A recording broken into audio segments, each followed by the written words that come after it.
¿cómo están? Vamos a dar inicio, ya estamos un poquito demorados, a la actividad. Primero contarles un poco que esta actividad forma parte de un ciclo que va a culminar el 11 de octubre cuando Alicia Eguren cumpla 100 años. Y la motivación para este ciclo va más allá de una afición al sistema decimal o a los números redondos, sino que creemos como organización estudiantil y como militantes de la Facultad de Ciencias Sociales que la reconstrucción de la representación política exige un diagnóstico crítico del presente. Y para llevar ese diagnóstico a cabo tenemos una hipótesis e intenciones muy claras que nos surge un poco entusiasmarnos desde las bases mediante proyectos políticos concretos para poder también transformar la realidad que hoy estamos transitando. Pero bueno, primero para hacer eso tenemos que definir esta realidad y empezar a complejizar. Bueno, en esta actividad que llamamos Eva Perón y Alicia Eguren, los peronistas que intentaron borrar, nos vamos a abocar a pensar las vidas de ambas, que se entrelazan a través de decisiones y lealtades que fueron fundamentales en sus vidas, en sus historias. Ambas se pensaron dentro del peronismo al punto de dar la vida por el movimiento y comparten el destino hasta el día de hoy de ser recordadas como las parejas de la pasión por la política y el haber sido víctimas también de intentos sistemáticos, no solo por desaparecer sus nombres, sino también sus cuerpos. Nos acompañan Carolina Rusca, que es doctora en filosofía y docente por la UNC, y Julia Rosenberg, creo que lo dije bien, historiadora y docente por la UBA, la autora del libro Eva y las mujeres, historia de una irreverencia. Si querés arrancar. ¿Sí? Lo que diga. Sí, con el micrófono. Con el micrófono. Estaría bueno. Sí, perfecto. Bueno, ¿cuánto? 20. Ok. Bueno, buenas tardes. ¿Me escuchan ahí? Perfecto. Ah, ahorita. Ahora sí.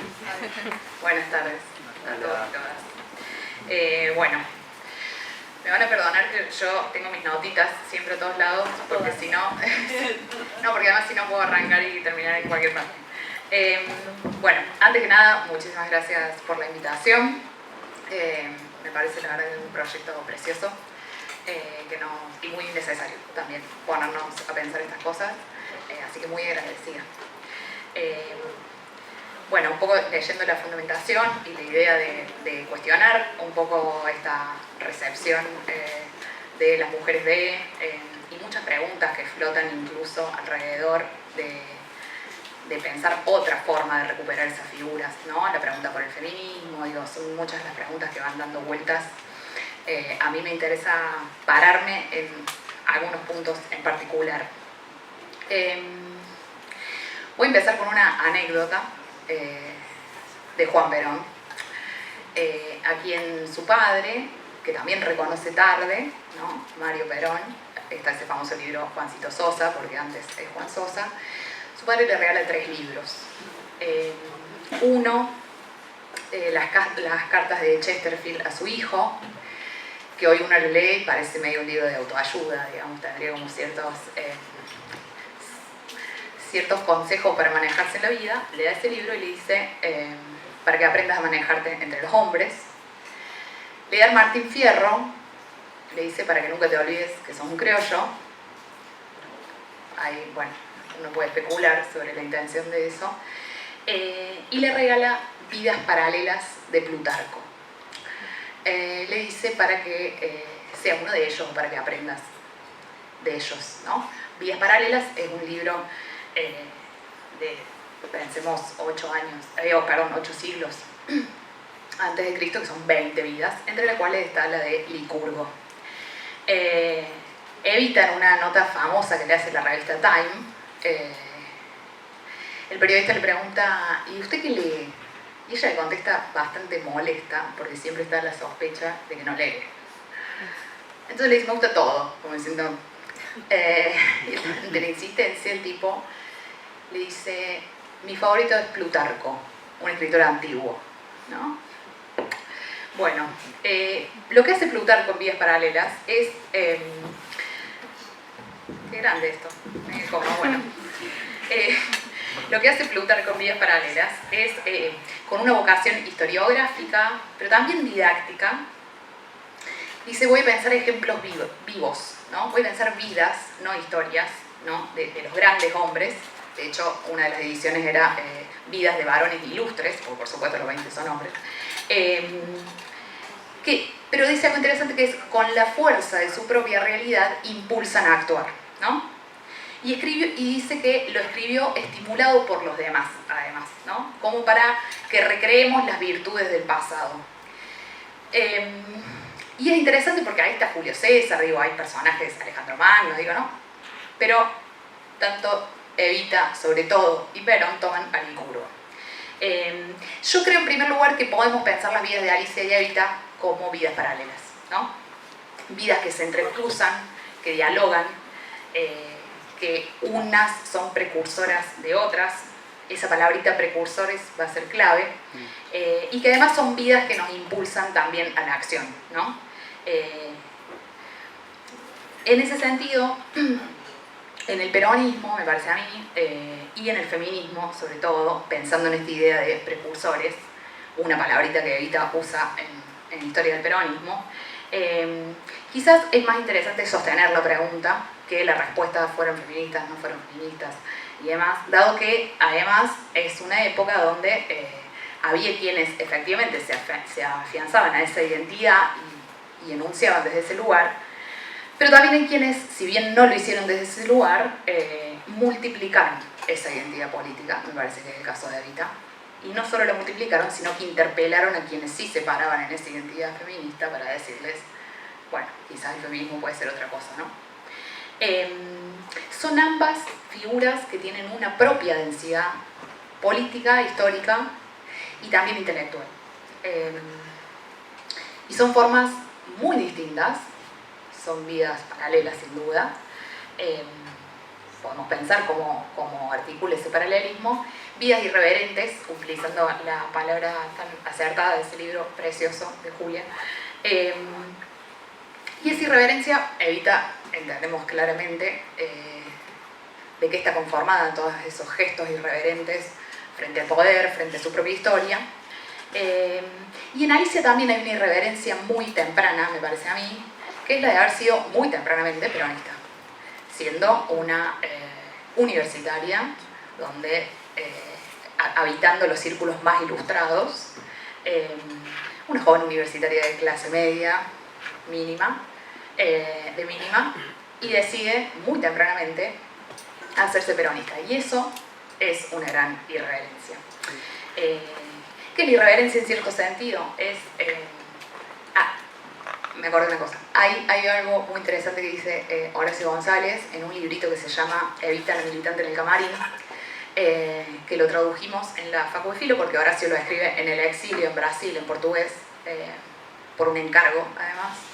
Después de ser insistentes hasta el hartazgo del pobre Horacio, nos lo dio el libro porque no estaba muy convencido.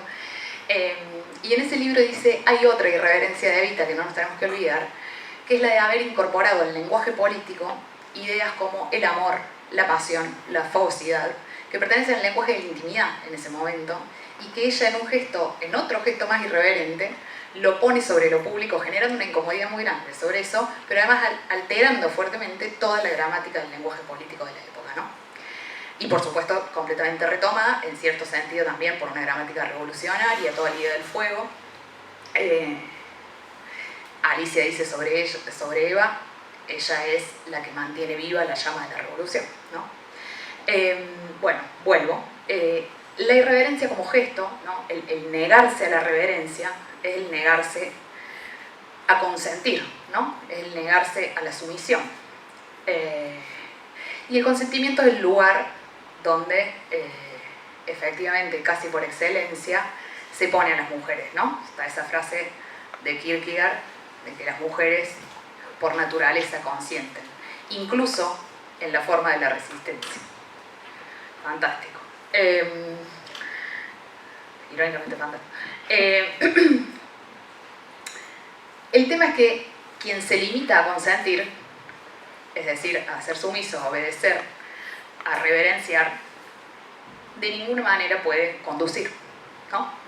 Es decidir, es la fuerza de la voluntad ahí. Por muchas razones, quien consiente no puede ejercer una jefatura, ¿no?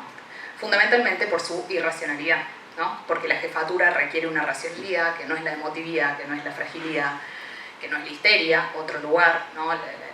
La histeria femenina puesta como la falta de autogobierno. Quien no puede autogobernarse, mucho menos va a poder gobernar a otros, ¿no? Y yo creo que son dos figuras, dos vidas paralelas, sobre las cuales se ha negado esa jefatura en varios sentidos, sobre los que me gustaría detener. En Alicia incluso como jefa militar de la resistencia peronista, ¿no? Hay muchos testimonios donde se la ponía en el lugar de, bueno, cierto conocimiento táctico, estratégico, incluso conspirativo, porque bueno, parece que las mujeres para conspirar, ¿no? Andamos bien, pero no en ese lugar de jefatura. Y en Eva, la negación de la jefatura política, no de la jefatura espiritual, de otra jefatura política, y hay una forma particular de esa jefatura y de esa racionalidad que para mí que se le ha negado en la historia, que es la de tener un pensamiento político propio. Hoy quizás es muy difícil sostener que se le niega a una mujer ser la jefa y la conducción de un espacio político, porque de hecho sucede. Pero sigue siendo disputado, ¿no? Podemos pensar en quienes hacen la lectura que en los hechos quien conduce actualmente los destinos de la nación no es quien la preside, sino el jefe, ¿no? Porque le podemos aceptar la jefatura, pero es masculino, tanto no, ¿no? Pero bueno, habiendo tenido la experiencia de Cristina, hoy podríamos sostener que efectivamente sí se puede aceptar una jefatura política. Pero me parece que no se acepta en el caso de Eva, y me parece que no se acepta particularmente en Eva como pensadora política. Yendo un poco más allá a sus vidas, ustedes me avisan 5 minutitos antes, cualquier cosa pongo cuarta y no me rápido. Alicia parodia muchísimo el lugar del ama de casa, ¿no? En todo su epistolario ella dice que, bueno, que ella aprendió a ser ama de casa en la cárcel, como que se burla de la mujer tradicional que tiene tareas de como lavar, planchar y demás. A Cook en un momento le dice falta que me ponga una diadema, y no, como diciendo ya me recibí de eso. Pero además hace una cosa que para mí es la más interesante en esa idea de precursores y en esa idea de las vidas paralelas que se van atando de una u otra manera, que es que Alicia ridiculiza la cuestión mítica alrededor de Eva, ¿no? Es algo que creo yo en la época quizás no podría haber hecho un varón, lo tenía que hacer una mujer quizás. Solo otra mujer podía reconocerle ahí una jefatura política, porque la ridiculiza en el sentido de, hay un texto que para mí es clave, que es del 71, que además lo titula Solo la verdad nos hará libres, sobre el renunciamiento y otras patrañas, ¿no? Ahí la palabrita verdad me parece que tiene un peso importante, porque lo que dice Alicia ahí es, Evita no era la madrecita, no era el hada, no era todo eso, sino que era una ardiente profeta de la aurora, ¿no? Era la que agitaba, la que movía y la que organizaba a la clase trabajadora. Y el renunciamiento de Eva es una derrota política que Eva la supo leer muy bien antes que nadie, como una pérdida de correlaciones de fuerzas frente a las fuerzas militares, etc. Pero es la primera que hace una lectura política en un sentido estricto, ¿no? Y es un problema que haya sido reconstruida en un sentido mítico durante mucho tiempo, en un mal sentido, digamos, de lo mítico, ¿no? Porque efectivamente lo mítico está, la épica, digamos, es parte de los procesos políticos históricos, efectivamente. Pero en toda la literatura de Eva, sobre Eva podemos ver eso todo el tiempo, ¿no? Bueno, el libro de Sebrelli, Aventurera o Militante, un caso particular porque para mí es un gran libro de Evita, que escribe muy apuradamente porque le quiere ganar a David Viñas, que también quiere sacar un libro sobre Evita. De hecho hay una anécdota donde parece que se agarran a trompada en la calle porque Viñas le dijo yo iba a sacar el libro, sácate un primero, bueno, toda una cuestión, pero Sebrelli después abjura de ese libro, ¿no? Y escribe de mitos argentinos, donde pone entre los mitos el idea de farsante, ¿no? En ese sentido, el uso de la palabra mito, a Evita. Pero hay un problema en el mito, que también lo toma Marisa Navarro, que es para mí una biógrafa extraordinaria de Eva, en el sentido de Roland Barthes, ¿no? En el sentido de que el mito es un problema cuando lo que hace es despolitizar, ¿no? Cuando lo que hace es lavar los hechos, no los niega. Ahí está el arma poderosa, no es que niega los hechos, pero hace una lectura tan despolitizada, tan sustraída de toda su complejidad, que lo que nos deja es una excepcionalidad absoluta, esa Eva en soledad, bueno, toda una serie de problemas que me parece que hay que contraponer otras lecturas, y que en cierto sentido Alicia nos lo permite en la medida en que, como les decía, para mí es la primera que hace una lectura política de Eva y se burla de esa mitificación, pero también la lectura de Alicia sobre Eva tiene una limitación. Efectivamente ella además hace una cosa muy inteligente para mí, que es que se reapropia de la figura de Evita para su propia causa en su propia época histórica, ¿no? Disputando la figura de Eva, disputa también el rumbo del peronismo, Alicia Segura, ¿no? Cuando ella dice Eva es nuestro estandarte, es la llama viva de la revolución, cuando muere Cook ella le sigue escribiendo a Perón y le menciona a Eva en muchas ocasiones, Perón nunca le responde, después le escribe a Isabel, y las cosas que le dice Isabel es terrible, porque le dice, si Evita viviera sería montonera, no te olvides, literalmente. Y después le dice, si te toca en la historia jugar el rol de Eva Perón, eso requiere fuerza de decisión, coraje e imaginación. Es extraordinaria como le ponen a jugar la carta de Eva, digo, en una retórica política extraordinaria, ¿no? Eva Perón era una política recia, clara, que solamente se hermanaba con los humildes y los revolucionarios. Todas esas cosas se las está diciendo Isabel. No es un tema menor, ¿no? Porque además le dice, y se dirige con esa irreverencia al propio Perón también, ¿no? Isabel le dice, Eva Perón hubiera hecho esto, ¿no? Como diciendo, vos fíjate, ¿qué haces? Hay un texto que para mí es el más terrible, que es cuando le dice, es un texto de una revista, pero dice, no canjeen mi cadáver por el cadáver de la patria de los descamisados. Esto diría Eva cuando abren el cajón, ¿no? En ese supuesto pacto que ella veía que estaba ocurriendo del cuerpo de Eva a cambio de la vuelta de Perón. Y finalmente dice algo que es muy interesante para mí sobre Isabel, ya un poco más adelante, que es decir, el intento de reeditar a Eva Perón, lo dice así, perdón que vaya leyendo, pero mi memoria tiene un libro, por herencia forzosa, el intento de reeditar a Eva Perón por herencia forzosa no camina, usa esa palabra, ¿no? Suena al máximo ridículo y al pueblo le cae como una profanación. Y ahí lo que está diciendo es, Eva es Eva, y no por ser la mujer de, como dicen las compañeras, puede ser reemplazada por otra, ¿no? Y acá está para mí el límite, o sea, esa reapropiación tan interesante, perdón, es un amigo mío que está perdido, lo veo ahí. Esa reapropiación tan interesante que hace Alicia de Eva, pero que efectivamente tiene un límite, ¿no? Y está bueno preguntarse cuál es el límite, porque hay varias ocasiones donde, si bien pensemos ya había salido Historia del Peronismo, que es el curso que da Eva en la escuela, junto con Conducción Política, que es el que da Perón, Alicia tiene expresiones como, por ejemplo, bueno, Evita sin conocer a Marx. Evita conocía perfectamente a Marx. Lo nombra como uno de los precursores del justicialismo en la historia del peronismo. Eva no tenía libros en la cabeza, dice Alicia.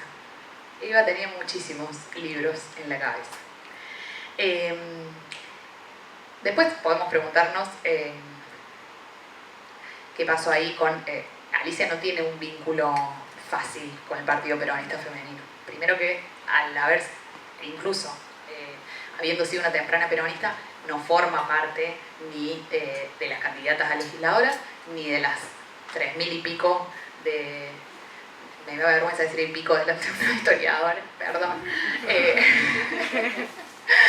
Pero de ninguna de esas delegaciones, ¿no?, con las que ahorita manda a fundar el Partido Peronista Femenino por todo el país, Alicia no forma parte de ninguna, y efectivamente tiene serios problemas. Hay un intercambio epistolar entre Cuba y Perón sobre el partido peronista femenino, una partecita que Perón le dice, bueno, es difícil, ¿no? Pero, bueno.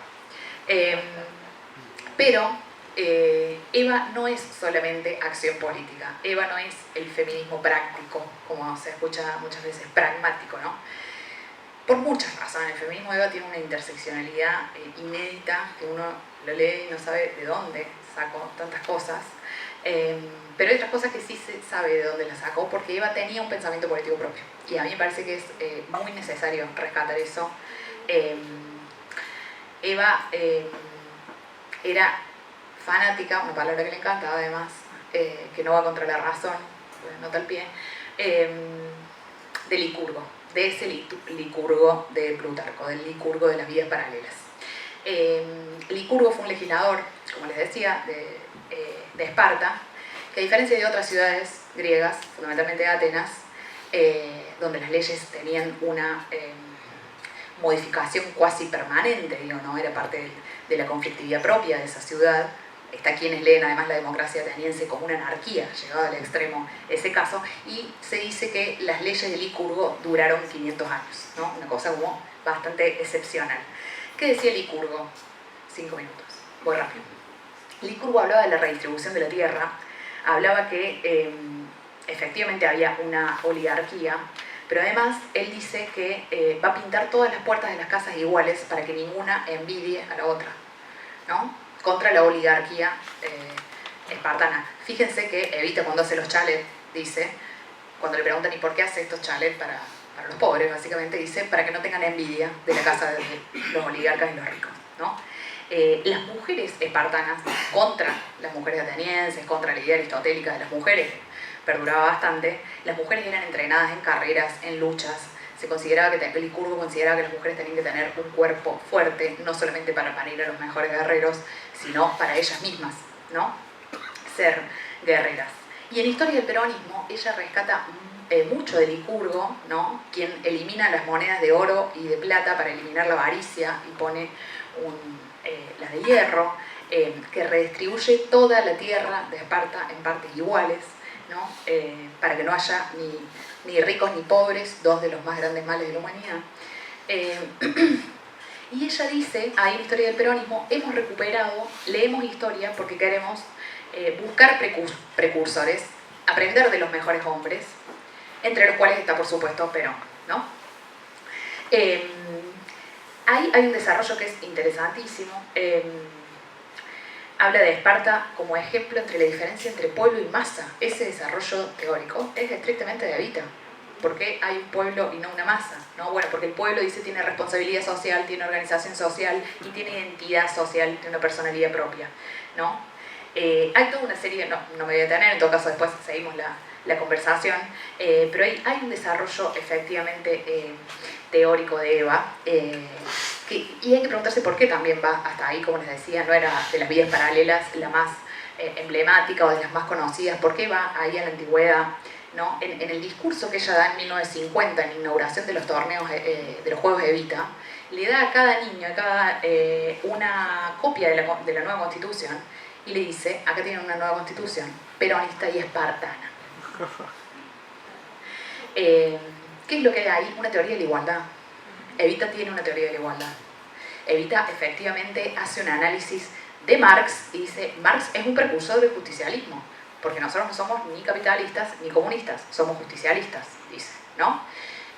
Y el justicialismo tiene sus precursores, Marx es uno. El problema es que después no supo conducir a su pueblo.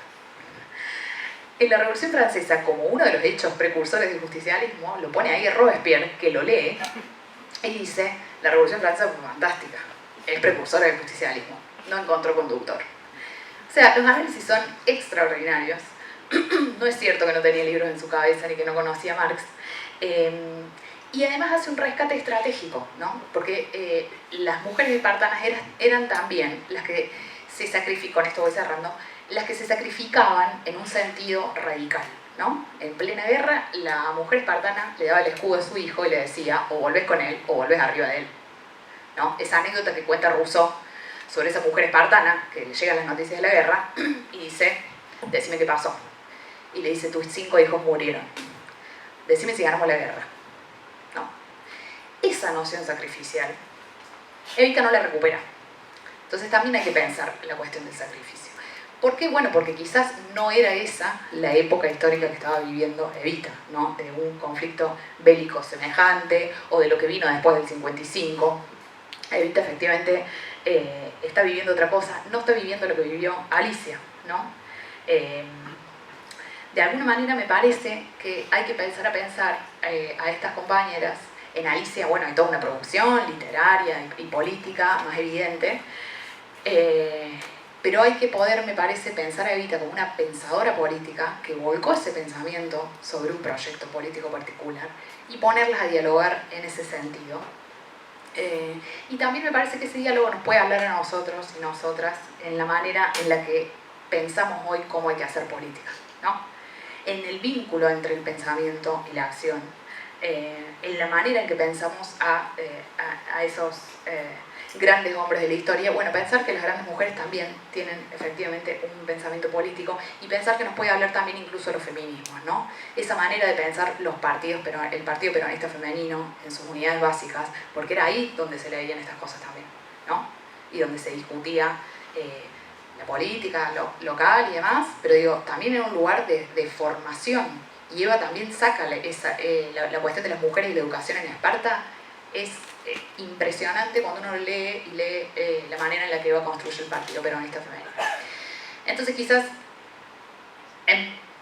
estaría bien empezar a pensar en reconstruir a estas grandes mujeres de la historia, a estas vidas paralelas en otro sentido, que nos permita dotarlas de lo que genuinamente tenían y ejercían, que era un pensamiento político, una racionalidad de la cual constituía efectivamente su forma de jefatura. Y ver cómo nos habla, ¿no? Que nos dice no solo el peronismo, sino a los feminismos actuales esas formas de pensar y hacer la política. Y me quedo acá.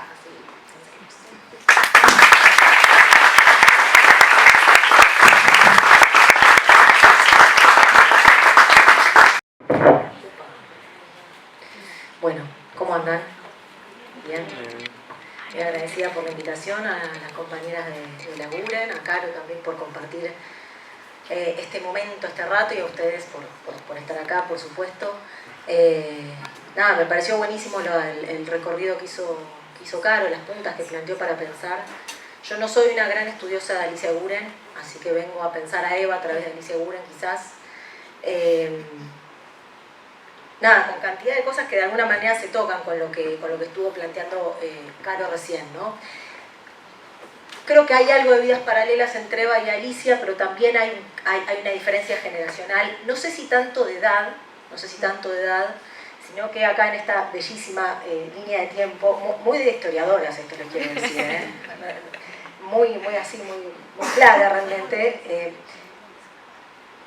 La etapa más fuerte de la producción de Alicia es la segunda y la tercera, ¿no? Es decir, cuando Eva ya no está. Las más fuertes de intervención política, quizás porque en esta etapa, la primera etapa, tiene, claro, intervenciones, pero más literarias, no dejan de ser políticas, por supuesto, pero claro, la radicalización, no solamente de Alicia, sino de buena parte de la población argentina, se da, como sabemos, a partir de 55, por un lado, 59, otro tanto, ¿no? En ese sentido digo que hay una diferencia generacional que me interesa pensar en este sentido, ¿no? Un poco tomando lo que decía el mito, que decía Caro, ¿no? Nuestra forma de acercarnos a Eva muchas veces está mediada por cantidad de capas de la cultura argentina que ha hablado sobre ella, que la ha reinterpretado, que la ha resignificado. Y mucho nos cuesta ir hacia, estoy hablando de Eva y podría hablar de cualquier otro personaje de la historia, en este caso de Eva, nos cuesta ir a la persona de carne y hueso histórica, como efectivamente pasó con Eva, que tiene tantas capas encima que muchas veces, por ejemplo, durante mucho tiempo no vimos nada más ni nada menos que el Partido Peronista Femenino. Entonces, vérselas directo con la historia cuesta muchas veces cuando hay tantas capas. Ahora, también a veces pasa que cuando nos la vemos directo con ese personaje de la historia nos olvidamos todas las otras resignificaciones que también habla, el mito también habla de la persona. Quiero decir, una historiadora muy positivista que no soy, diría, una cosa es la historia y otra cosa es el mito, ¿no? Una cosa es la verdad y otra cosa es la narrativa sobre esa verdad. No creemos en eso, por supuesto. Creemos que en el mito también hay verdad, ¿no? Y que en la verdad también hay mito, sin dudas. Ahora, me parece interesantísimo el caso de Alicia, tomar Eguren, para pensar qué pasó en los 70 con Eva. Que muchas veces lo resolvemos rápido diciendo Montoneros, Evita, pum. Y sin embargo hay que entrar ahí, ¿no? Hay que entrar ahí y pensar qué pasó, cómo se la pensó. Lo he contado alguna vez, tuve la posibilidad de hablar con Nilda Garré, que Nilda Garré es diputada electa en el 73 por el Frejuli, una de las diputadas más jóvenes, si no recuerdo mal, la más joven. Y en esa ocasión le pregunté si cuando asumió su banca, con 20 y poquitos que tenía en su cabeza que estaba reeditando una historia de 18 años que había quedado trunca, que no había habido prácticamente mujeres legisladoras en esos 18 años. Y me dijo, la verdad que no. Quiero decir, cómo de una generación para la otra, en un lapso de 18 años, había una historia que se había truncado, que se había borrado. Para una militante peronista, además, no estamos hablando de alguien ajeno a la política. Entonces, insisto, me parece que volver a los 70 para pensar qué pasó ahí con Eva es, de alguna manera, una tarea pendiente. Algunos textos trajo Caro, lo de Sebrelli, más de los 60. Los últimos 60, primeros 70 todavía falta, ¿no? Salió hace poco, empezó a circular una película que, si no me acuerdo mal, se llama Comunicado de Argentina. Es un documental muy breve, debe ser unos 40 minutos, media hora, de Lili Mazzaferro, militante montonera, a cargo de la rama femenina de Montoneros, donde ella le cuenta a una amiga en los Estados Unidos qué es lo que estaba pasando en la Argentina, años 73-74. Y es fantástico porque lo que hace todo el tiempo ella para poder explicar la situación de la Argentina del año 73 y 74 y la lucha que ellas y ellos estaban encarnando, tiene que ir a Eva. Ahora, claro, es una mirada de Eva con algunas particularidades, ¿no? Con algunas particularidades, digamos. Quiero leer, algunas cosas de otro artículo, no el que mencionó Caro, de Alicia Eguren sobre Eva, sino otro del año 73.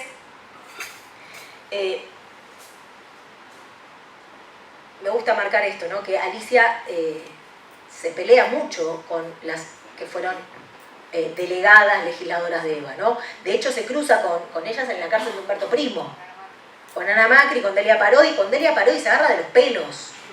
No quiere saber nada, se bardean, literalmente, ¿no? Hay un cruce de puteadas.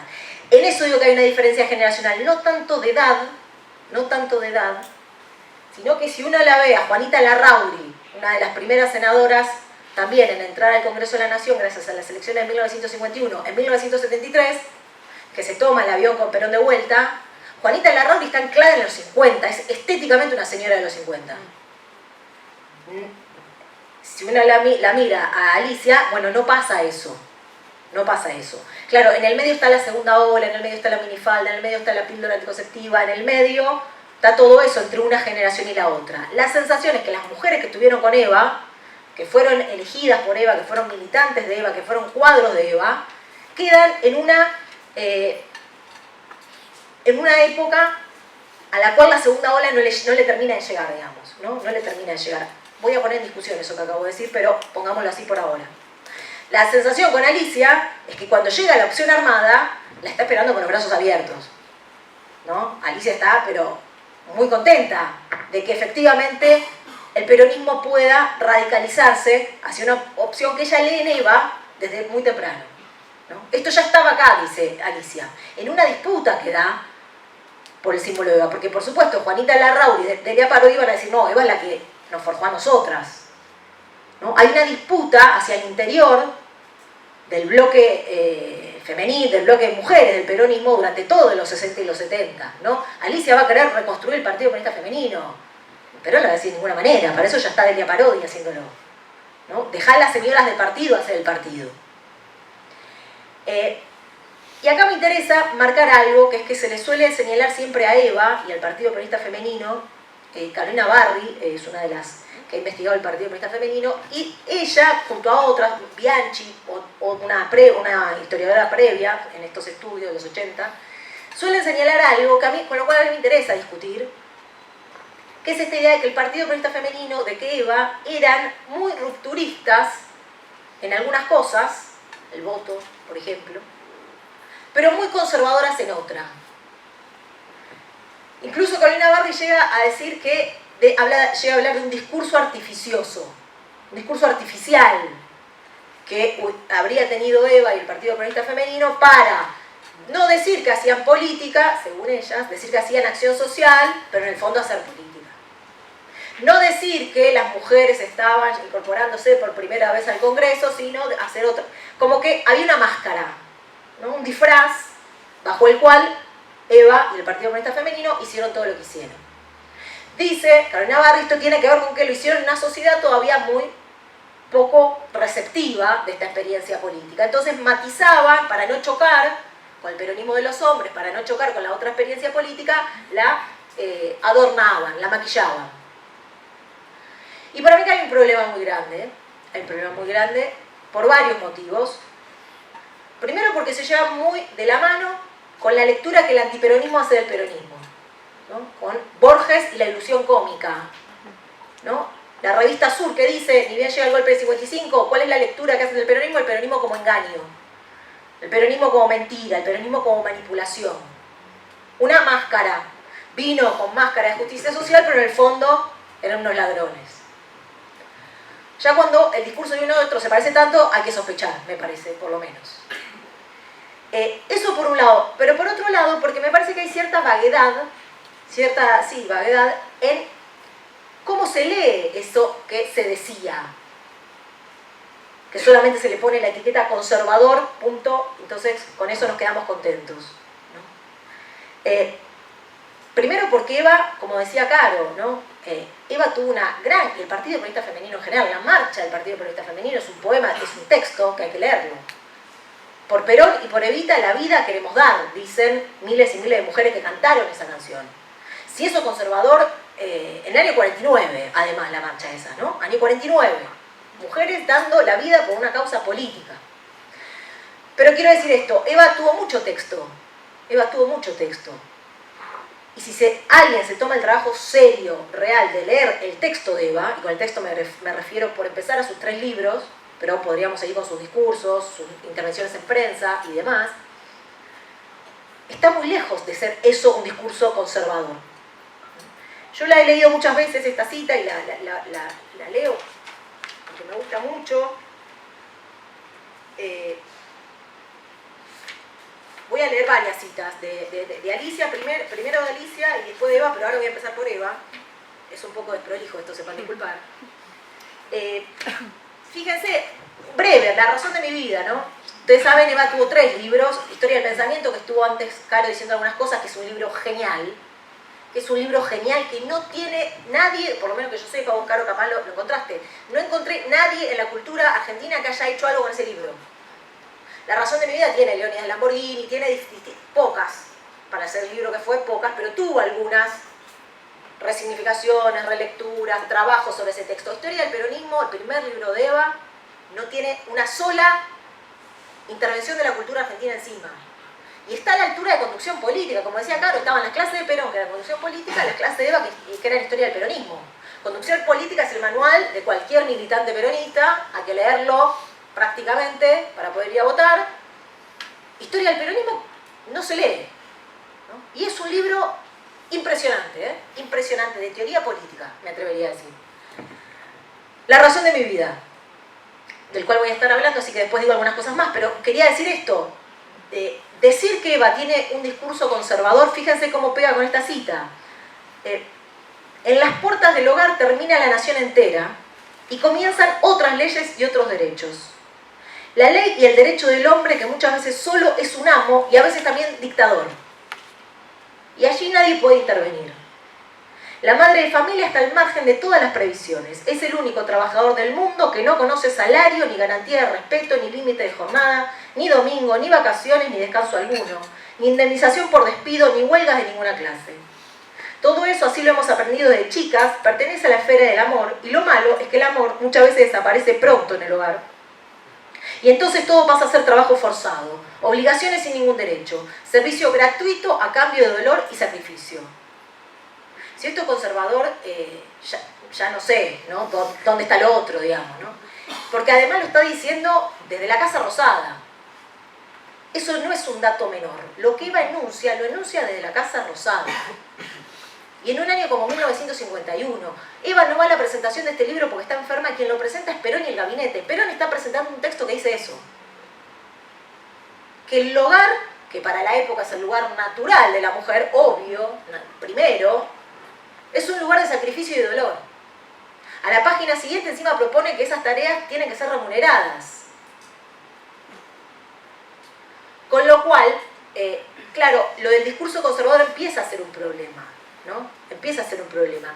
Eva tenía un discurso conservador, o Eva, cuando habla, porque acá le está hablando, y lo va a decir después, no sigo leyendo porque por mí leería entero el libro y nada más, a la señora del hogar, ama de casa, señora del hogar, así, a quien interpela en este libro es a ella. Señora del hogar, ama de casa. Ahí lee un mensaje conservador. Alicia Guren, lo estaba diciendo antes, Caro, ¿no? Horror, ama de casa. ¿Cómo voy a ser una ama de casa? Una revolucionaria va a ser una ama de casa. Revolución y ama de casa no van juntas, no pueden ir juntas. Sin embargo, también existe la posibilidad de pensarlo de otra manera, esta interpelación que hace Eva, y es a qué sujeto político se está queriendo referir Eva Perón. ¿Con quién está queriendo hablar Eva Perón? Y con quien está queriendo hablar Eva Perón es con las amas de casa y las señoras del hogar. Con quien hace política Eva Perón, las militantes del Partido Comunista Femenino, las primeras legisladoras de la patria, tanto provinciales como nacionales, son señoras del hogar, amas de casa, trabajadoras del Estado, docentes, obreras textiles. Entonces, invito a que pensemos de otra manera esto de que habla de amas de casa o señoras del hogar, porque quiere mantener a estas señoras en el hogar cuando todo lo que está diciendo va para otro lado.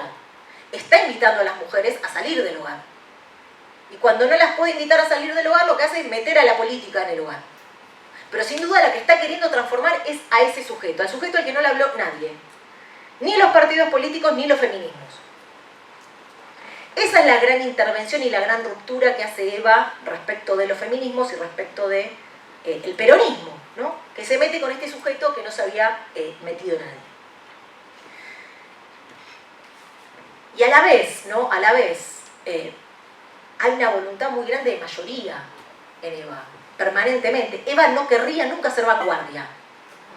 Eva no querría nunca ser minoría ilustrada. Jamás. Tengo mis sospechas respecto de qué pensaría de esto Lili Mazzaferro. ¿Qué pensarían de esto las compañeras de los 70? ¿No? Las compañeras armadas de los 70. ¿No hay algo que está oliendo la propia Eva, siendo ella misma una descamisada, una cabecita negra, respecto del sentir de un pueblo y por eso habla de esta manera con ese pueblo? La razón de mi vida se hace, y lo va a decir un tal, el nombre es maravilloso, Jorge Liberal, hace una crítica a La razón de mi vida, la primera que yo encontré en el año 1953, a favor de La razón de mi vida, no en contra. Y Jorge Liberal dice, La razón de mi vida es un texto de pueblo escrito para el pueblo. La idea de que por primera vez llega una descamisada a escribir un libro en la cultura argentina letrada que siempre había sido de las élites. Alpargatas sí, libros no. Porque los libros en Argentina siempre habían condenado a las mayorías, a los trabajadores, a los humildes, al margen. Pero por primera vez en Argentina hay un libro que habla de nosotros en nuestro idioma, en nuestro lenguaje. No hay algo, insisto, de una forma de hablar y de entender y de relacionarse de Eva que tiene que ver con este pueblo. Si alguno lo quiere llamar conservador, en todo caso discutamos eso. En todo caso discutamos si el pueblo argentino es o no conservador. Pero acá hay otra lengua que se está poniendo a disposición. Quiero leer, les decía, unos fragmentitos de un artículo de Guren del año 73 en el periódico Liberación, que se llama, acá el mes importa, porque en el 73 ustedes saben pasa de todo, 27 de julio. ¿No? 27 de julio, es decir, la primavera camporista ha quedado ya lejos, no tan lejos, pero ha quedado atrás.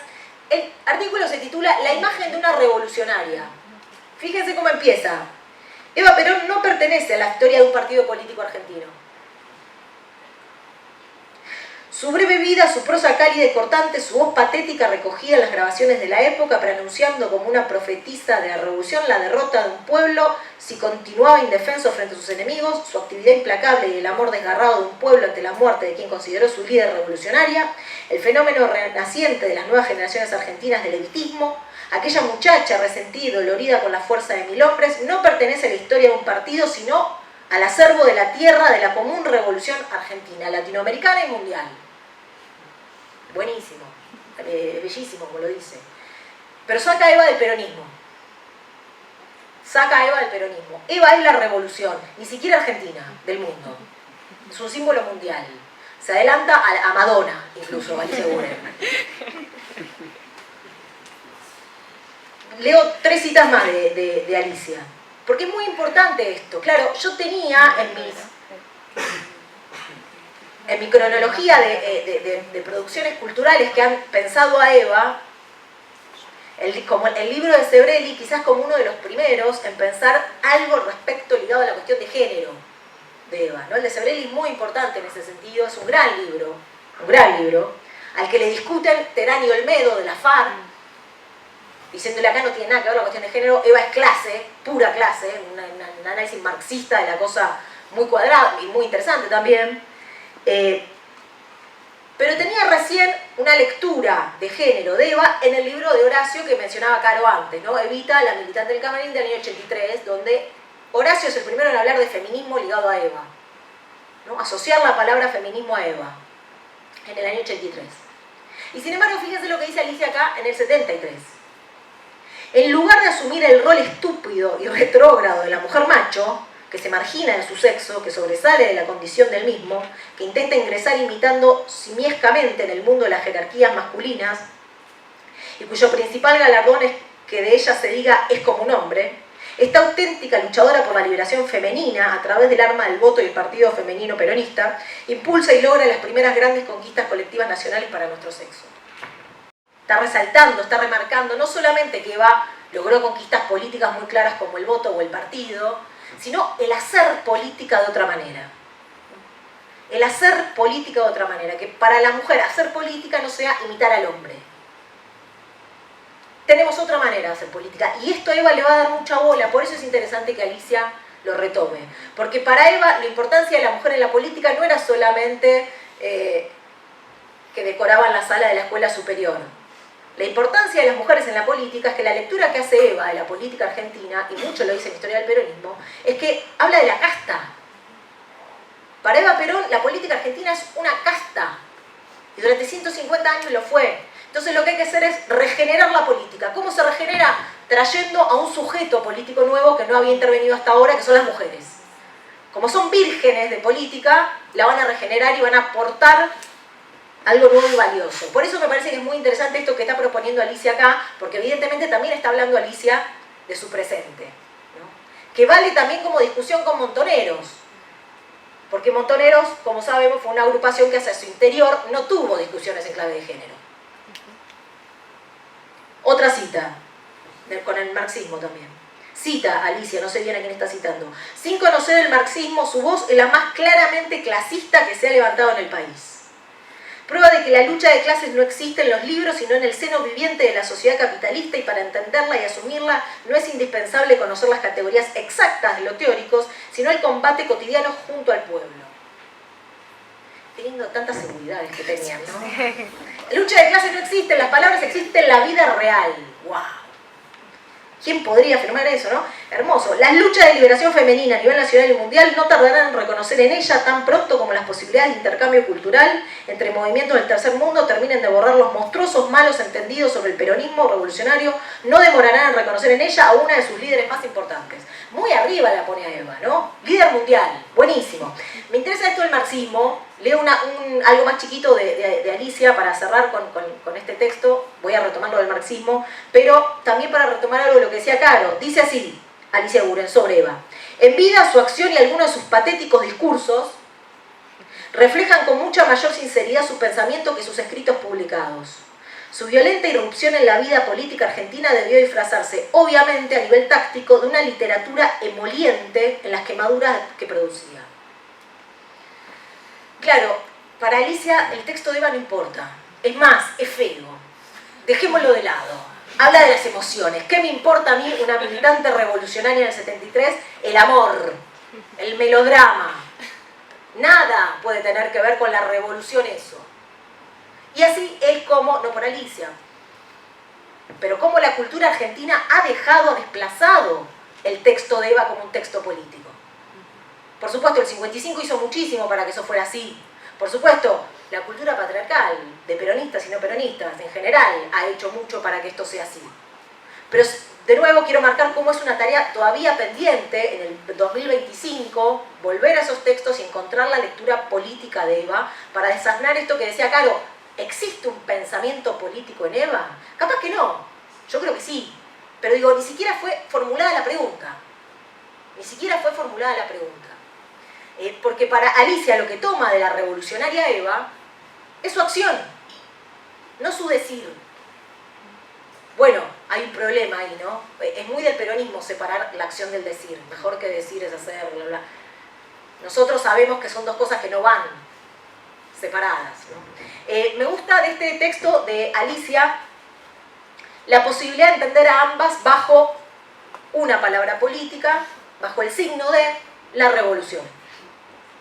Como si peronismo y revolución no pudieran entenderse como cosas separadas. En tensión sí, en discusión también, porque lo que quiero decir es que cuando se lee los textos de Eva, cuando se la escucha su discurso, para Eva la palabra revolución es fundamental. Para Eva el peronismo es una revolución, no hay duda de eso. Es más, la revolución está en junio del 43. ¿No? En junio del 43 hay una revolución y Perón es el primer revolucionario, el que se quema, ¿no? El que se quema, el que va primero. Ahora, diría, me parece, para preguntarnos, para habilitar la discusión, para que sigamos pensando juntos y juntas, ¿es la misma revolución de la que están hablando Eva y Alicia? Acá da la sensación, cuando Alicia habla de Eva, que Alicia casi que la piensa, si Plutarco para Eva es precursor del peronismo, para Alicia no hay dudas de que Eva es precursora de la lucha armada. Sin dudas. No hay dudas de eso. Y por ende, en algún punto, precursora de la patria socialista. Hay ahí como una línea directa que traza. Tengo mis dudas de que para Eva esa fuera la revolución. ¿No? Tengo mis dudas. Voy a leer, ¿estoy bien con el tiempo? Sí. Unos textitos más, unas citas más, por esto de la lucha de clases, ¿no? Que trajo acá muy, muy interesante Alicia, que trae respecto de que Eva es una marxista sin saberlo, ¿no? En acciones, diría. Acá, esta me encanta, porque claro, este libro, yo vuelvo con la razón de mi vida, ¿no? Es una fascinación, ya a esta altura del partido no hace falta ocultarlo. Es un libro, como decía, Horacio González lo dice, ¿no? De los libros que más circularon por la cultura argentina, junto con el Martín Fierro. Es un libro que sale 2 años después, 51 decíamos, de La Comunidad Organizada, que sale en el 49, ¿no? El discurso que Perón da en el Congreso de Filosofía, donde se propone lo de la tercera posición, ¿no? El texto peronista clásico, básico, es La Comunidad Organizada, que quizá la palabra que más se repite en la comunidad organizada, habría que chequearlo con algún buscador, si alguien lo tiene digitalizado, pero me parece que es la palabra armonía, ¿no? La idea de Perón es que efectivamente la comunidad organizada es aquella que puede convivir en armonía. Uno diría patrones, obreros, estancieros, peones rurales, etcétera, etcétera. Claro, uno diría, ¿esto cómo se lleva con la idea de lucha de clases? Mal, a priori. O no hay tal lucha de clases. De hecho, en la comunidad organizada, Perón dice,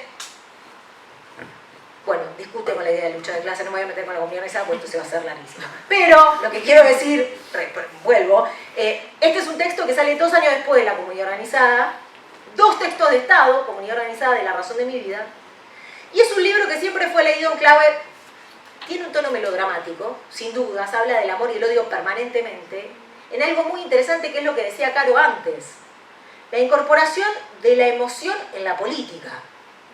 Para una tradición positivista y liberal como la Argentina, de un hacer político que tenía que ver con la Ilustración, que tenía que ver con, ¿no?, Roca, Sarmiento, Alberdi, toda esa tradición, de pronto decir que un descamisado es alguien que se siente descamisado, no alguien que ocupa un lugar respecto a los medios de producción. Alguien que se siente descamisado es descamisado. No importa si es patrón, no importa. Porque lo que está incorporando el peronismo es el sentimiento para la política.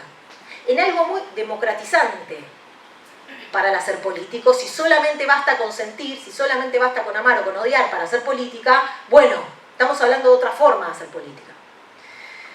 Ay, abrí tanta cantidad de paréntesis que ya no sé ni dónde estoy. Acá, vuelvo. Una sola clase de hombres se llama este subtítulo. Y me interesa porque Eva Perón está discutiendo nada más ni nada menos que con la comunidad organizada. Viene a discutir con el comunismo, ¿no? Con la izquierda. Y dice, el justicialismo, en cambio, a diferencia del comunismo, quiere también llegar a una sola clase de hombres, las de los que trabajan. Esta es una de las verdades fundamentales del peronismo. Pero no quiere llegar por la lucha, sino por la cooperación. ¿Hay diferentes intereses entre las clases? Sí, va a decir Perón. Pero lo que hay que hacer con esa diferencia de intereses es la cooperación, no la lucha. No queremos una sola clase proletaria, sino una sola clase de hombres desproletarizados que vivan y trabajen dignamente. Que los obreros ganen para vivir honradamente como personas humanas y que los patrones se conformen con ganar también como para mantener la industria, progresar y vivir dignamente, pero no principescamente. No queremos que nadie explote a nadie y nada más. Esto es lo que Perón ha querido asegurar para su pueblo y ha quedado bien asentado en la nueva Constitución. Porque también hay que decir que la Constitución del 49 se basa mucho en el texto de la comunidad organizada del mismo año, ¿no? Punto aparte. O sea, Eva hasta acá reprodujo el argumento de la comunidad organizada, básicamente. Punto aparte. Yo, sin embargo, por mi manera de ser, no siempre estoy en ese punto de equilibrio. Lo reconozco. Casi siempre para mí la justicia está un poco más allá de la mitad del camino, más cerca de los trabajadores que de los patrones. Es que para llegar a la única clase de argentinos que quiere Perón, los obreros deben subir todavía un poco más, pero los patrones tienen mucho que bajar. Soy sectaria, sí. No lo niego y ya lo he dicho. Mi sectarismo es además un desagravio y una reparación. Durante un siglo los privilegiados fueron los explotadores de la clase obrera. Hace falta que eso sea equilibrado con otro siglo en que los privilegiados sean los trabajadores. Y ahí sí puede venir la comunidad organizada. Pero hace falta un siglo de que la tortilla se dé vuelta. Bueno, claro, es fenomenal, ¿no? Es fenomenal la discusión hacia... ¿Cómo está habilitada la discusión hacia el interior del peronismo? Primero. Porque nada más que Eva Perón, en un texto publicado, editado, de la Casa de Gobierno, está discutiendo con Perón. Insisto, en una discusión habilitada, permitida. Claro, hay un juego el juego entre Perón y Eva, ¿no? que es una pareja política, sin dudas, entre el que ordena, organiza, propone armonía y la que desborda, la que rompe eso. Rompe, pero se queda. Eso también es interesante. No es Alicia. No es lo que está proponiendo Alicia acá. Rompamos todo. ¿No? Es una revolución contenida. Horacio González, de nuevo en el libro Evita la militante en el camarín, habla de una revolución encorsetada. La define a Eva como eso, revolución con corset. Revolución con corset. ¿Es una revolucionaria? Sin duda. ¿Hizo una revolución en la Argentina? Sin dudas. Sin dudas. Ahora, en el peronismo, ¿no? En el peronismo. Me parece que ahí es el momento donde se tensiona la revolución que propone una y otra. Por supuesto, son distintas porque además son distintos momentos. ¿Quién pudiera saber qué hubiese hecho Eva en el 73 o en el 55? Bueno, sabemos, la famosa compra de armas, ¿no? Digo, hay indicios que nos hacen suponer que hay algo de ese camino que eligió Alicia que no está tan errado, no está tan lejos de Eva. Lo maravilloso de Eva es que habilita una cosa y otra. Que habilita a Alicia Guren diciendo la revolución es esta, y habilita a Rucci y digo a Rucci porque estaba la compañera Tosco, también reivindicar la reivindicación de los sindicatos más ortodoxos de Eva. ¿No? Quiero decir, Eva también habilitó ese abanico tan grande de posiciones dentro del peronismo. Uno diría, ¿es un problema esto? Probablemente no. Para el peronismo no. ¿Por qué? Y por la voluntad de mayoría del peronismo. El peronismo no necesita tener una, ¿cómo decirlo?, pulcritud en su línea política. Sí, las banderas, sí, los 20 principios, sí, la cosa. Pero la posibilidad de que adentro del peronismo puedan convivir unos y otros, me parece que también es la forma en que Eva fue el mito número 1 de la Argentina, como dice Cook. Fue el mito número 1 porque pudo albergar distintas formas de entender el peronismo, distintas formas incluso de entender a la lucha de clases, o la lucha o no de clases.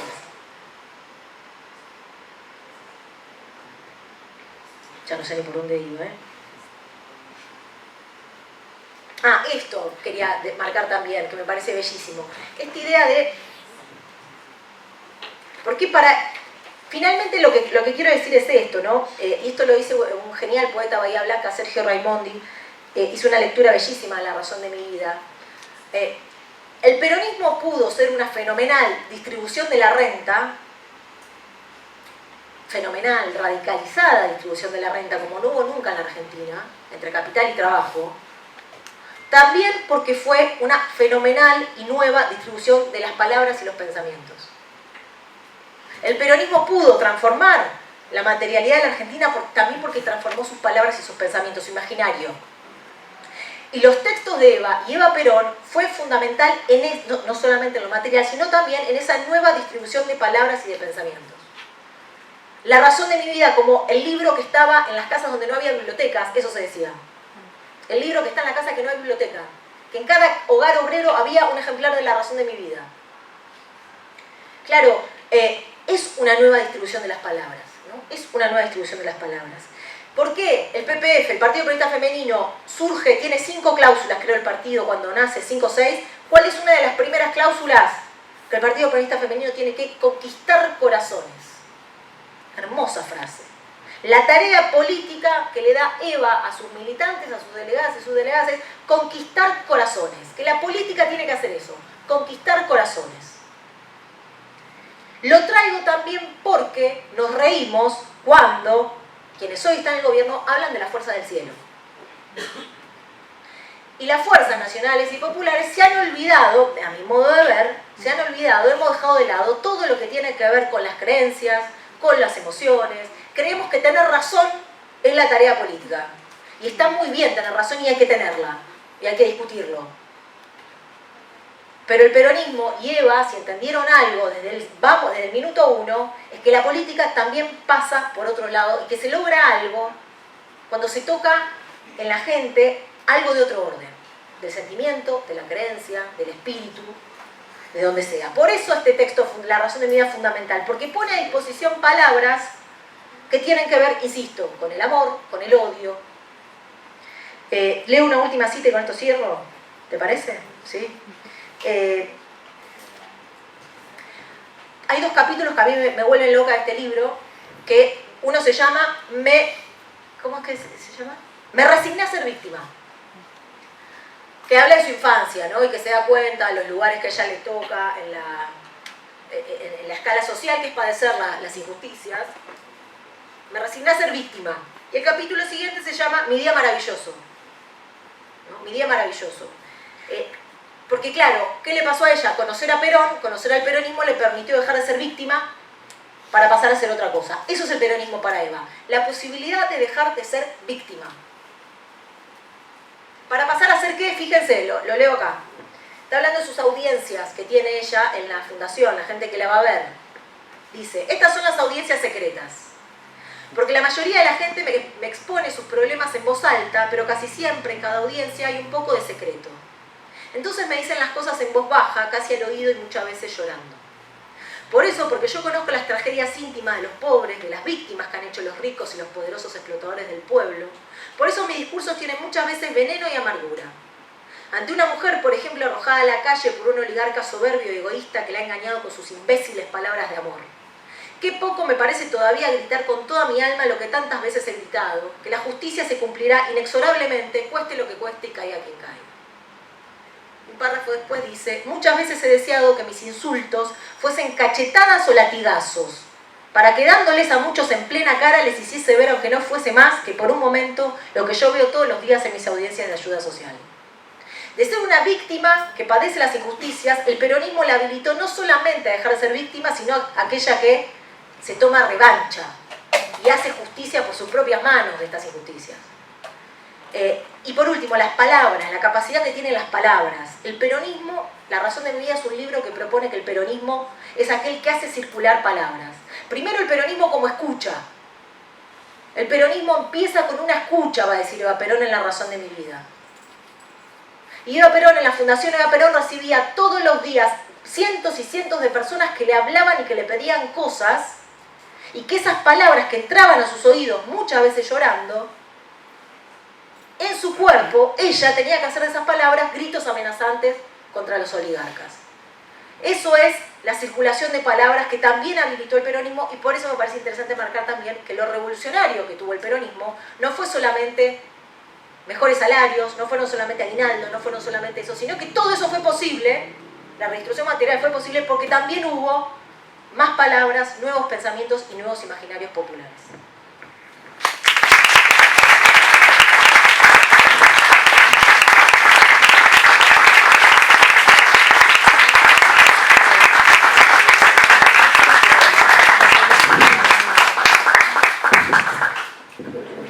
No se puede decir nada después de todo esto, ni tampoco lo pretendo. Soy Flor, compañera ya no orgánica de la organización Alicia Eguren, pero sí fundante junto a otros compañeros y compañeras. Y que bueno, eso de alguna forma no me habilita a mí para hablar de Alicia Eguren para nada, pero sí al menos para compartirle, y que eso nos parecía interesante en este ciclo y en esta actividad, de la reconstrucción histórica que hemos hecho durante estos años. Digo, la organización Alicia Eguren en las facultades sociales nació en 2018 después de los problemas y las tomas de facultades.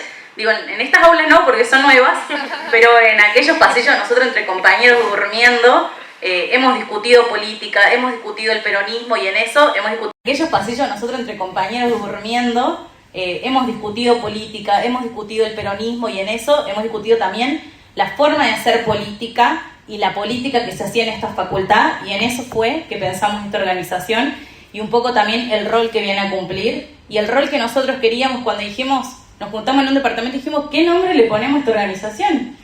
Obviamente interpelado por la ola del 2015 del feminismo, dijimos, tiene que ser una mujer, y al igual que muchos y muchas que entraron a la vida de Alicia a través de John William Cook, nosotros también lo hicimos por un compañero que venía de otra experiencia militante, y entre las opciones dijimos, vamos con Alicia. Vimos el documental que había de El peronismo olvidado, dijimos, sí, vamos por ahí. No sabíamos mucho de ella.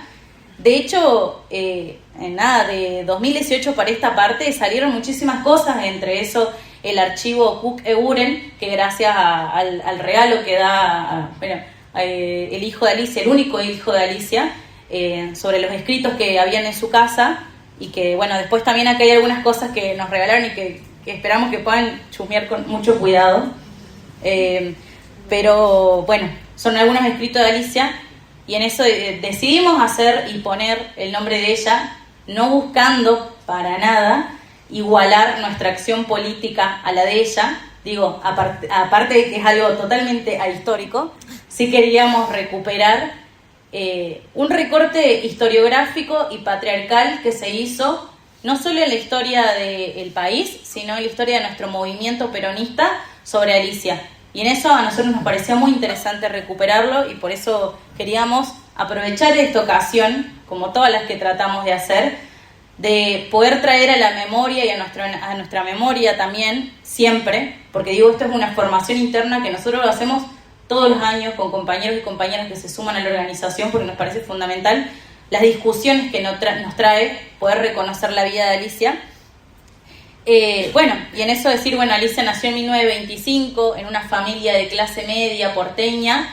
Alicia estudió letras en la Universidad de Buenos Aires, en 1947 concursó a un cargo para la Cancillería en Gran Bretaña, siendo la primera mujer tan joven en cumplir ese cargo. Entonces digo, no cosa menor, ¿no? De pensarle en esto que por ahí cuando leían Caro y Julia, decir un poco, no solo lo irreverente, sino un poco las formas que tenía Alicia, y en eso de decir, como, bueno, puedo estar en este cargo. Y si bien durante el primer periodo del gobierno peronista Alicia orgánicamente no se pensaba ahí, en 1971 en la revista Panorama dice: me crié en medio de ese clima antimitrista y popular, y ya a los 14 años me interesaba la política. Cuando apareció Perón, mi padre y yo no necesitamos hablar, nos hicimos peronistas antes de que existiera la palabra peronismo. Entonces, primero a partir de ahí, después de algunas reflexiones que nos trae Miguel Maceo, el autor de este libro, que nos sirvió un montón y que de hecho lo vino a presentar, algunos se acordarán, hace unos años, que se llama Alicia en el País. Muy lindo, aparte tiene muchas imágenes interesantes. Y ahí Miguel nos plantea algunos interrogantes que también digo es importante traerlo, y es: ¿cuántas jóvenes burguesas y cuántos jóvenes burgueses que leían y hablaban inglés y francés a la perfección asistían a las universidades, fueron capaces de comprender la naturaleza del naciente peronismo? Alicia podría haber sido cualquier cosa, comunista, socialista y hasta anarquista. Nada de eso iba abiertamente en contra de las exigencias sociales de su entorno. Eran alternativas perfectamente aceptables y digeribles para los círculos en contra de las exigencias sociales de su entorno. Eran alternativas perfectamente aceptables y digeribles para los círculos ilustrados de la Argentina de aquellos años. Eran desenfrenos tolerables. Pero hacerse peronista en ese tiempo y en su medio era una acreditada anomalía. Podría haber elegido otro camino, podría haberse convertido en una intelectual comprometida, pero decidió ser una militante revolucionaria, no cosa menor. Entonces retomar ahí, ella en 1948, luego de divorciarse, también, ¿no?, una ruptura a un proceso histórico y patriarcal que es el divorcio en esos momentos, regresó a la Argentina junto con su hijo Pedro, que como ya lo dije es su único hijo, y durante 1949 y 1952 escribió 4 libros de poemas, porque también eso, ¿no?, recordar que Alicia fue una gran poeta y literaria en esta primera etapa que marcamos ahí en esta línea del tiempo, que lo hizo una compañera Maru, muy hermosamente. Algunos libros que se llaman El canto a la tierra inicial, 1949, Dios y el mundo, 1950, El talud descuajado, 1951, Aquí entre magras espigas, 1952. Y también dio a conocer en 1949 su única obra de teatro, La pregunta, cuyos orígenes no han sido hallados. Bueno, además de ser coeditora de algunas revistas como Sexto Continente, Alicia en esta segunda y tercera etapa que nosotros marcamos dentro de su vida, lo que viene a hacer un cambio abrupto en su vida personal y política, al igual que fue ese divorcio con su primer marido, fue el 55, el bombardeo de Plaza de Mayo y el golpe de Perón, que hace poco se cumplió 70 años, y en eso también muy interesante como los aportes que hiciste en Gelatina. De nuevo recordarlo, que lo vean, y todo lo que hace Julia y también los aportes que trae acá Caro. Pero eso al igual que a Alicia, repercutió en la vida de muchos compañeros y compañeras que estaban organizados o no organizados en el peronismo. Entonces ver el odio y el desenfreno. Pero eso al igual que a Alicia, repercutió en la vida de muchos compañeros y compañeras que estaban organizados o no organizados en el peronismo. Entonces ver el odio y el desenfreno contra el que una gran masa de la Argentina se fue, que no era menor. Había una plaza llena y que no era para escuchar al peronismo, era para ir en contra de. En el 46 Eva conoció a Cook, a John William Cook, quien luego sería su compañero de vida. Lo conoció cuando él era diputado, que fue en el marco de una conferencia en un posgrado donde ella estaba. Pero automáticamente, luego de esos bombardeos y esa situación, Alicia se convoca a ir con John y dice: yo me pongo en manos de esta una, no revolución, pero para enfrentar esto, y fue en el momento donde Alicia hace un profundo cambio y es una bisagra en su vida nuevamente, y de hecho política, que digo, ya la apacible vida académica se volvió absurda de alguna forma frente a eso. Volvemos a recordar, Alicia, a diferencia de Eva, no venía de sectores populares, sino que podría haber decidido, sin más, hacer aportes intelectuales a la época y ya. Luego, durante el 55 y el 57, Alicia fue muchas veces presa. Y digo, no es cosa menor porque en esto se mostró el hostigamiento que tuvo, el constante hostigamiento que tuvo durante esos años y hasta el día de su muerte, no solo por ser la pareja de John William Cook, sino además por toda esa irreverencia, nuevamente Marco, que venía ella a traer. Perdón.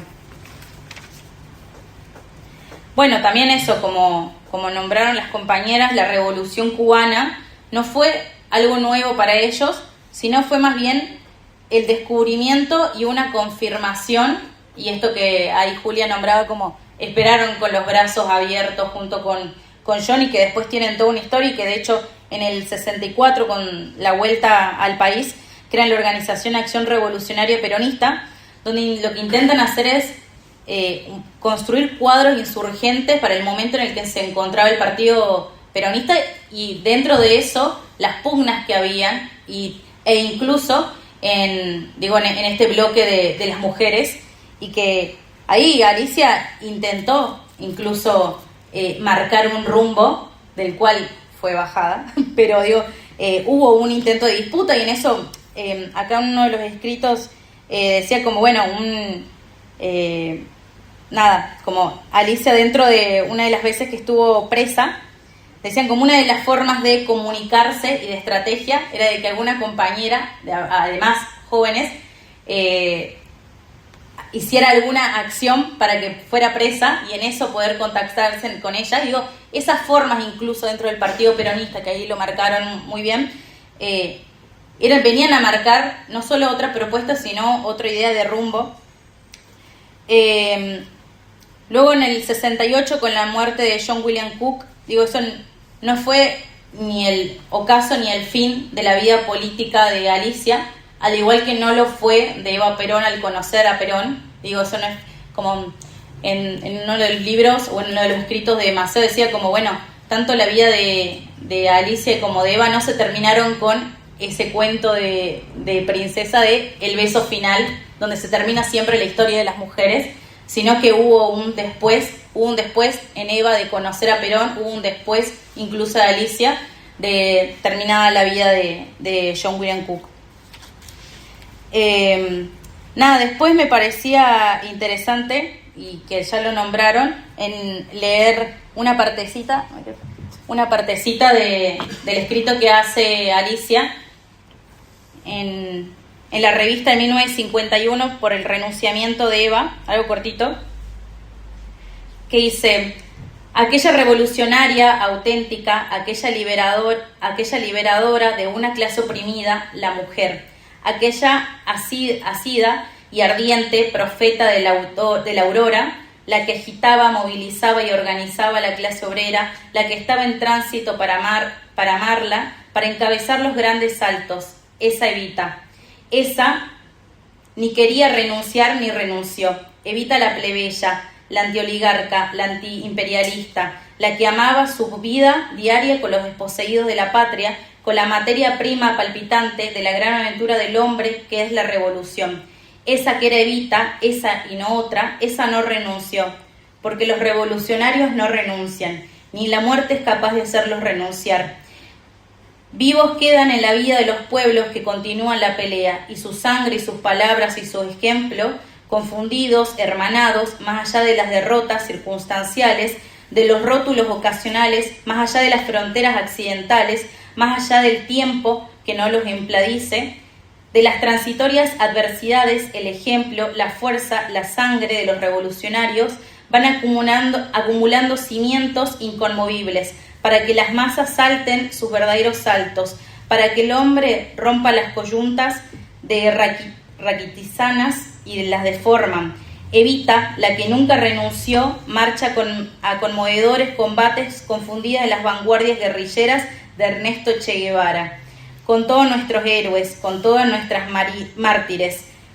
No las carnavaleen las tránfugas, no la comercien los mercantiles, no la manipulen los generales pentágonos. Una vez puso el país patas arriba, ahora encabeza la guerra del pueblo junto al Che.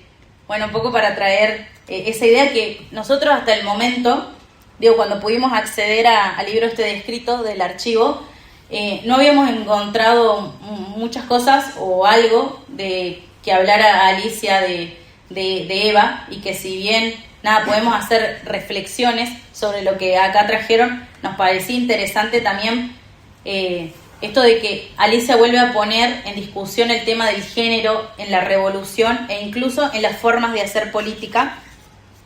Y luego, para no alargar mucho más esto y poder pensar algunas preguntas o algunos interrogantes, el 26 de enero de 1977 fue secuestrada y desaparecida en el mítico e histórico Café Tortoni. Fue vista con vida en la Escuela de Mecánica de la Armada, ESMA, antes de su muerte, en abril del mismo año, dentro del mayor centro clandestino de detención de la ciudad de Buenos Aires. No solo se la torturó, sino que fue sometida a condiciones infrahumanas, y según muchas compañeras que estuvieron presas con ella, se dice que estuvo en uno de los vuelos de la muerte.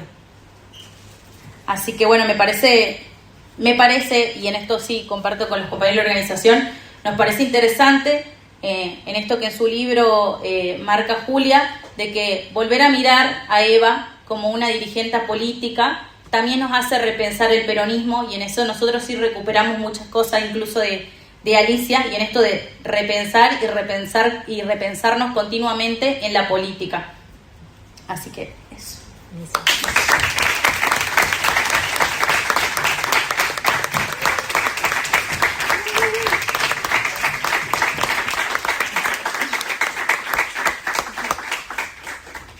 Bueno, muchísimas gracias. Ahora vamos a abrir el piso a preguntas, comentarios, dudas, lo que quieran. Son más que bienvenidos. Sin miedo.